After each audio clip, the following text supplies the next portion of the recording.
everyone.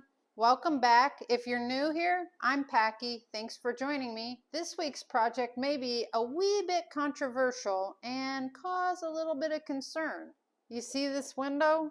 Well, you can find them left and right in antique malls, and they get bought up just as is all the time. Well, several years back, I found several for free. I had already done one project with them way back then, but I kept about 3 or 4 for future projects. It's been more recent that an idea popped into my head on what I wanted to do with one, and now was the time to fit it in. Do you see how bad the trim is? Some of it's so brittle that it's breaking off. But you know what I found hiding in mine? And most likely is in a lot of them? If you're wondering what could be so controversial about cleaning a window, well, stick with me. I'll show you. Hi, my name is Packy, creator of Pack Rat's Shack. I upcycle furniture, build out of pallet wood, finish interior spaces, and have a vendor booth for my creations. Welcome to my world. As you already seen, I'm starting off with cleaning this nasty old, did I say old? Yes, this nasty old window. Other than being really filthy, this side doesn't really look all that bad. Of course, I'm using simple green as I do on most of my projects.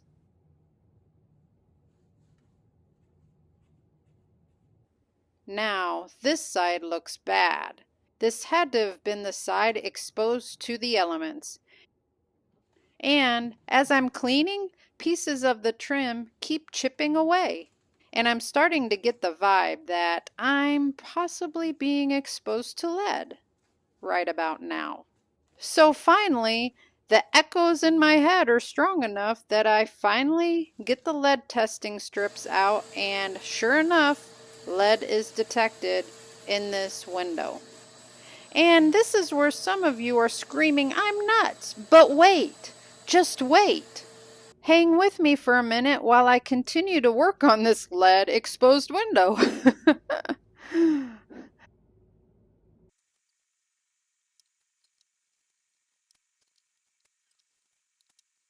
While you watch me spray on the shellac to seal in everything, let me remind you that I was cleaning this with water. I mean, yes, there was simple green in it, but that's really no effect to the lead. That's just for the filth. But having moisture and cleaning with water is kind of the big deal here. You see, I read up on lead exposure, and this is what I found. If your baby's binky falls on the floor and you're living in a lead exposed house, clean the binky with soap and water before you put it in the baby's mouth. Or before you put your toddler to bed at night, make sure you wash their hands and face before tucking them in.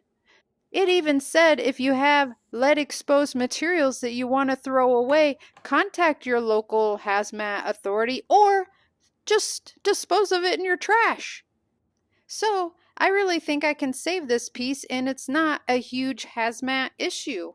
And here, let me show you. After I've done all my cleaning, I am scrubbing one of those little test strips all around the ends of my fingertips and around my fingernails where you would think lead debris would still be, and I cannot get it to test positive.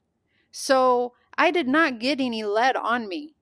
And here, this is the same exact Q-tip that I was using on my fingers after rubbing it around my hands for a whole minute, which you didn't want to watch the whole minute, but you can see as I'm starting to use it on the end of the nozzle, because you saw that I used my shop vac, it's still yellow or orangey color. It doesn't turn pink until I start rubbing it on the inside of the shop vac hose, which I did use to clean up some of the debris, which is not soap and water, that's dried. And it turned pink immediately, which tells me that I'm on the right track. I've cleaned this with the simple green water, and now after it's dry, I'm going to coat it with shellac. And I do this to both sides, even though we're focused on just this really obviously bad side.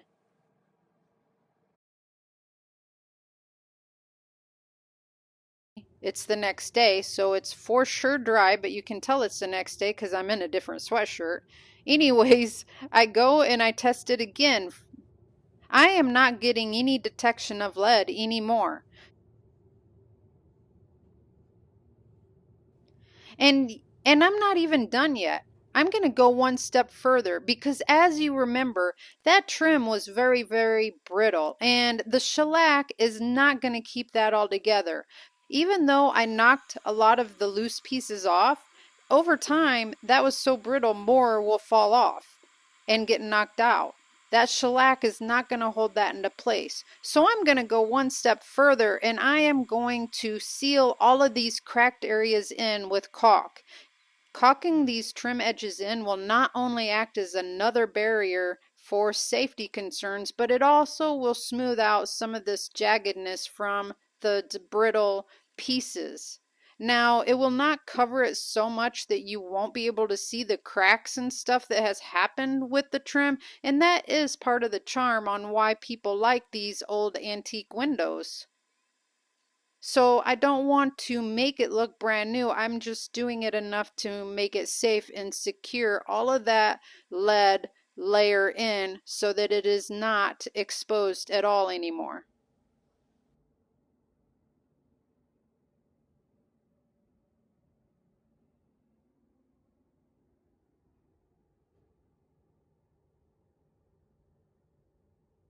Now that we have a safe piece, which you may or may not agree with, which is where controversy comes in, but I feel like I made it a safe piece and saved it from the landfill.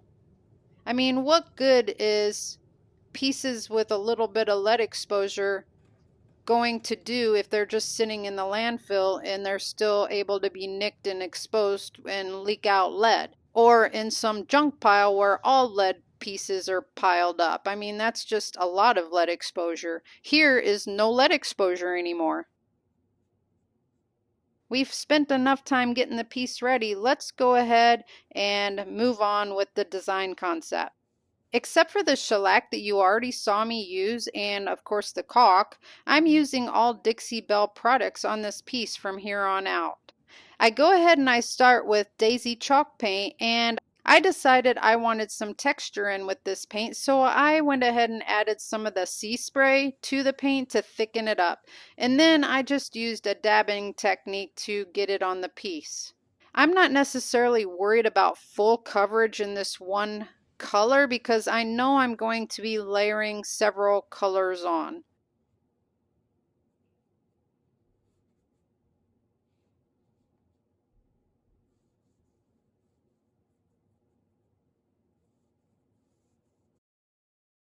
Next, I go ahead and mix up some more texture in the terracotta.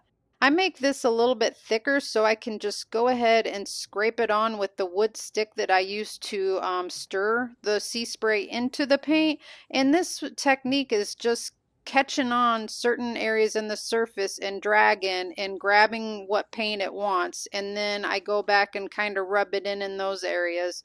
Or I hit some areas it doesn't seem to be grabbing and I hit it in different directions until it grabs. And this is just like leaving some of the paint behind. This technique is not for trying to get full coverage or anything. It's just adding a hit and miss kind of layer.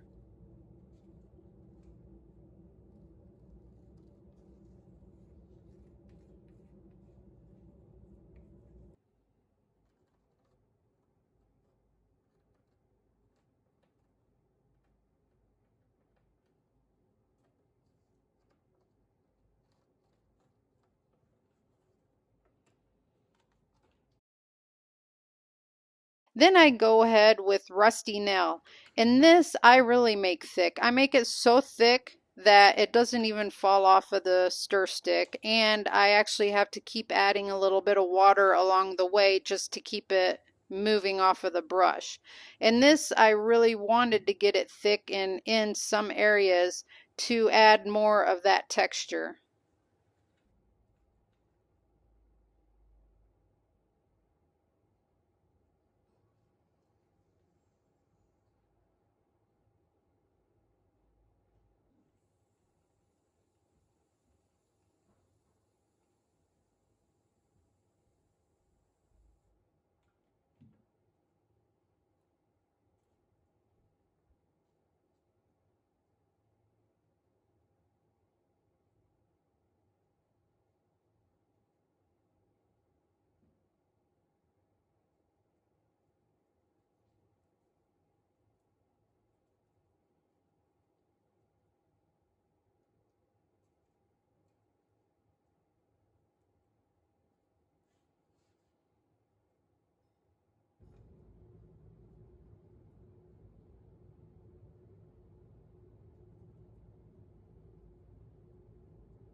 I then move on to Hurricane Gray. Here I'm just using the paint without adding any more texture, and I really just kind of move some along the piece. I'm not worried about getting it everywhere. I want this layer on much lighter than any of the previous layers because it is a darker color and I don't want it to cover everything up entirely. But I think it would look really nice just being pulled through a little bit by the end of the project.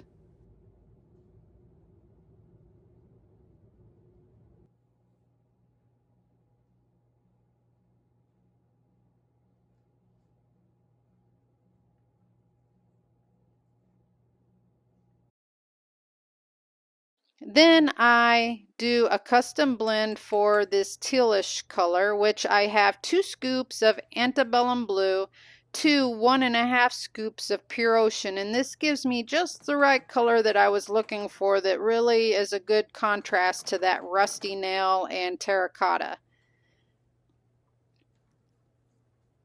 This is not necessarily full coverage. I'm not blending in any texture. It's a light paint compared to the texture coats, but I am trying to touch the whole surface so it grabs in and stays behind where it's needed to.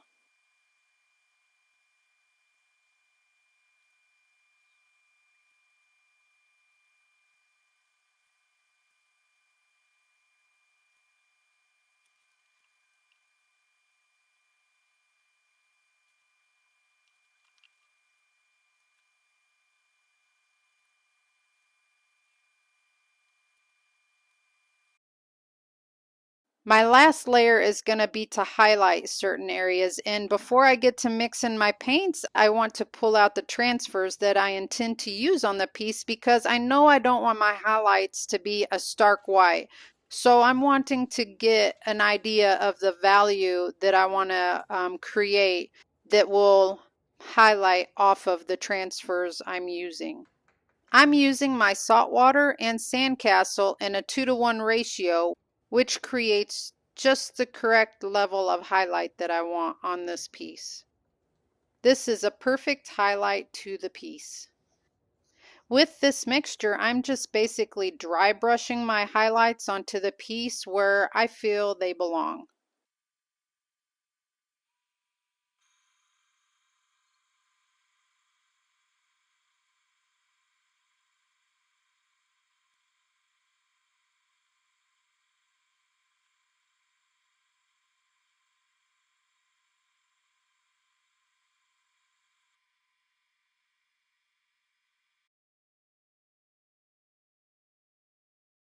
This stage is so rewarding, but we must remember that there's lead underneath, so we're not gonna cut past any of the caulk.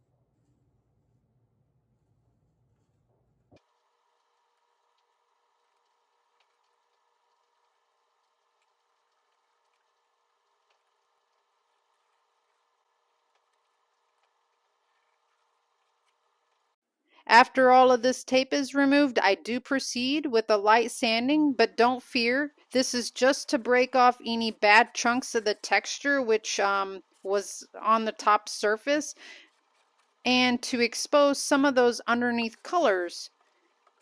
It does slightly smooth out the top, but it is not an aggressive distressing, so we're not getting down to the surface where the lead is contained.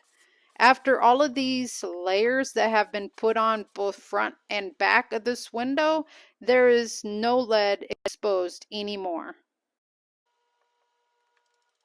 Now I'm cleaning the glass. Well, that's self-explanatory, isn't it?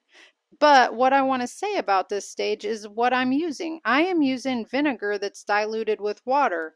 And I also had a very nice surprise with using this because on the side of this window that wasn't as bad, I forgot to cover the panes of glass before I started shellac spraying, which means there's a nice layer of probably 3 coats of shellac on the glass.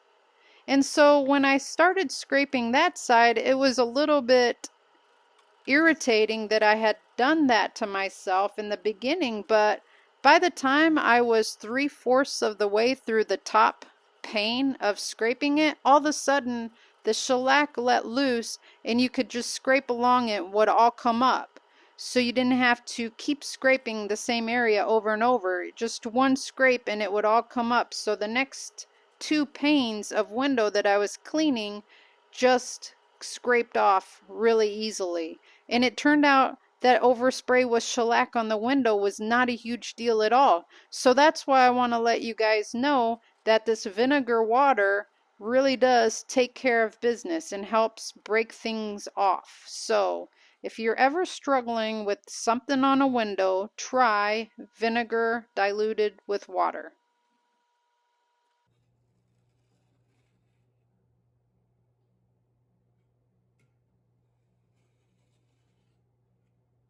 Now we're getting into the transfers that I've chosen for this piece.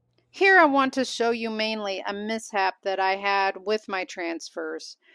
This piece of transfer actually grabbed and it there was no moving it. So it is approximately a 1/4 inch too low. It is not all the way up to where the glass meets the trim like I wanted it to be. So therefore on this other piece, I'm folding the top back just about an inch so that the backing is still on the rest of the transfer, and that way I can line the top up exactly where I want it before pulling the back off, and then it's going down exactly where I want.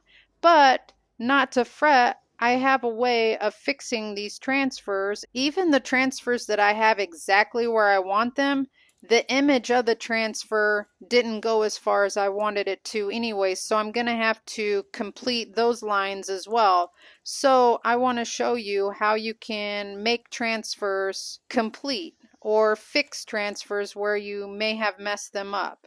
And actually, a lot of times I've just used acrylic paints, and on this particular design, I really only need to use black and silver. And I started out with the bristle end of a brush, but I had to clean all of that off because it just wasn't leaving perfect circles. So I actually turned the brush upside down and used the butt end of it, because if I dip that in the paint and then touch the glass, it leaves a perfect round bead. And if I scrape it along the glass, it leaves a good line. So that's what I end up using with the black. I just use the butt end of the brush to fill in where the beads or the necklace areas are missing.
Then I just keep on playing with the transfers until I get everything exactly where I like it and as many layers as I want while I'm waiting for the black paint to dry. And then after all of that's done, I go in with some silver paint and I find a smaller utensil to use that has a smaller butt end, so when I dip it into the silver acrylic paint and into the center of the black round beads, now it's making it look more similar to what the transfer looks like already. And if you ever have to touch your transfers up, a good way of unifying it with the rest of the transfer is by doing the exact same technique somewhere else in the transfer, so where you were working at isn't the only spot that looks like that. If you bring the exact same technique down further, which I dabbed in some of the hollowed beads and made them solid, that's how I made it all uniform. So I just wanted to elaborate on that technique for fixing or blending in transfers that you could use if you've had that situation happen in the past.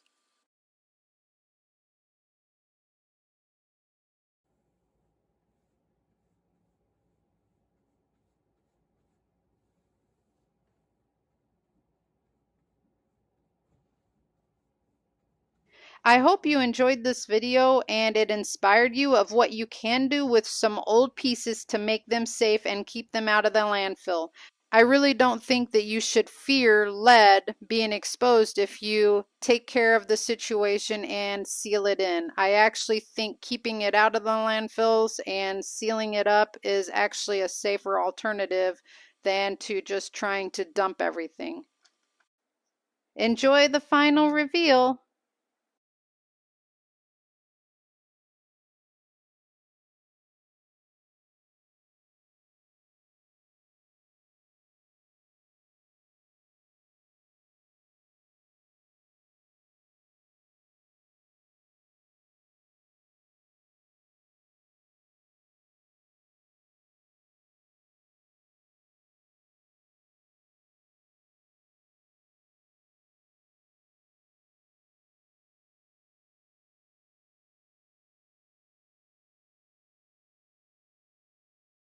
So, do you understand why this can be controversial? I'm sure some of you are out there thinking, what in the world has she done? That's not safe. I don't care what she says. Well, I tried my best to show you along the process that it was safe because I've even tested my fingers and there was no lead detected. And even later, as I was wanting to use my shop vac to clean up after another project, I thought I should probably go ahead and test the outtake air vent of the opposite side of the vacuum. I don't know if I'm saying that right, but I went ahead and tested that with one of the lead strips, being that any of the air that came in and went through the filtering systems and out the other end of the vacuum, if there was lead, it would have probably stuck somewhere in that area. And I went ahead and tested that, and that tested negative as well. And you may also be thinking that, well, that is an awful lot of work for a possibility of it not being a health concern anymore. But like I said, after I was done with shellacking it and I showed you that I tested it again, there was no lead detected at all. In my opinion, that is now a safer piece than being in a pile of multiple lead exposed products, leaking out even higher quantities of lead in one area, or being scattered throughout the landfills. I just think that now there's no lead being exposed from this piece, so it's safe. Feel free to comment below and tell me what your opinions on this is, because maybe you have different information than what I read up on, or being that you've worked in it a lot longer than me, maybe you do have other concerns that I haven't quite thought of. I am by no means saying that I'm here and I know it all. I am putting my content out there for this feedback that will help me grow as a creator. So moving on to another topic, for any of you who are still here with me, I would like to introduce a new expansion to my business this year for 2024. I have gone ahead and enrolled in the Buy Me a Coffee platform, and I plan on using this to expand some of my business ideas throughout the year. And I do realize that it will take me a while to build it as I want it, just because I will be so very, very busy in the next few months. I'm hoping to have enough recorded footage by the end of January to go ahead and open up my first tier for the membership program. And this is actually going to be on a level that invites you to get involved in something of my life that's on a more personal level. that's aside from my creator content. And I'll elaborate more on that when I am building that platform. But for right now, I am enrolled, and the link is below. And I appreciate any support you are willing to give, even if it's just a thumbs up that you're happy I got started on it. I do greatly appreciate all of you who have stayed watching to the end.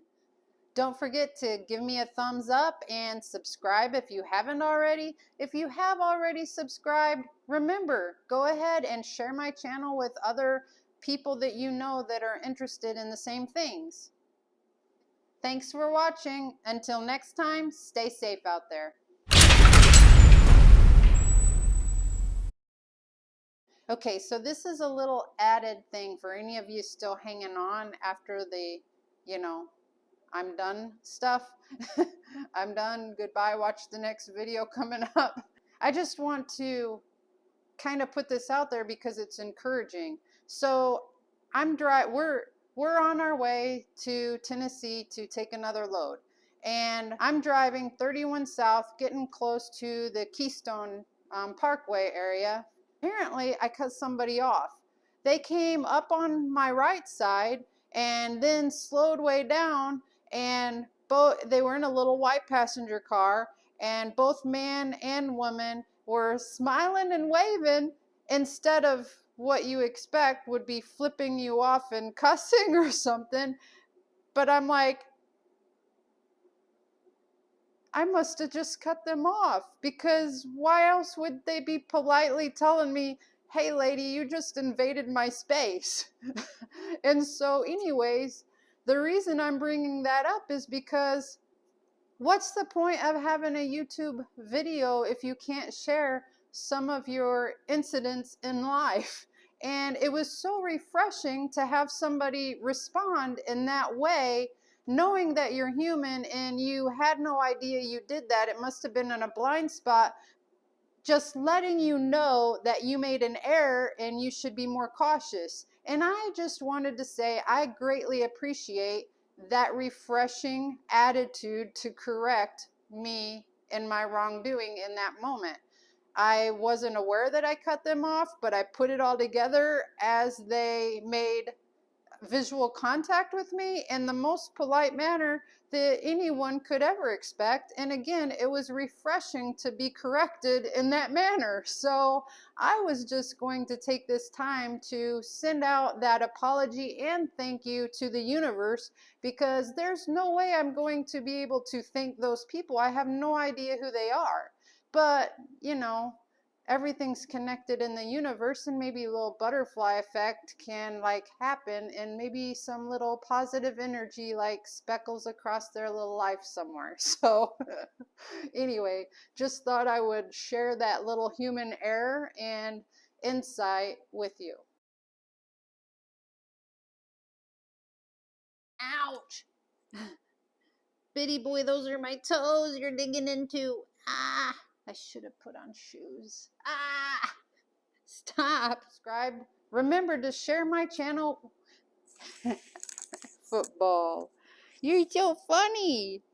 You're being a little silly boy. He's being so silly and starving for attention because we just got back from another road trip. Another load to Tennessee.